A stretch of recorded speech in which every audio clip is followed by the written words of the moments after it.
Wusstest du, dass sowjetische Kampfjets ein Passagierflugzeug abgeschossen haben, obwohl sie wussten, dass 269 unschuldige Menschen an Bord waren? Es war 1983. Korean Air Flug 007 flog von New York nach Seoul. An Bord war auch der amerikanische Kongressabgeordnete Larry McDonald. Durch einen Navigationsfehler geriet die Boeing 747 in den sowjetischen Luftraum.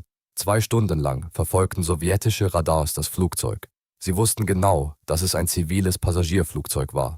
Aber die Piloten erhielten den Befehl: erst schießen, dann Fragen stellen. Die Raketen trafen ihr Ziel. Alle Menschen starben. Stundenlang log Moskau und behauptete, sie hätten das Flugzeug nie gesehen. Heimlich bargen sie die schwarzen Boxen.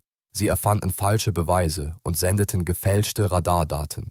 Die Familien der Opfer warteten Jahre auf Antworten. Die Wahrheit war grausam. Die Sowjets hatten das Flugzeug als Warnung an den Westen zerstört. Kaltblütig, bewusst, ohne Reue. 269 Menschen starben für eine politische Botschaft.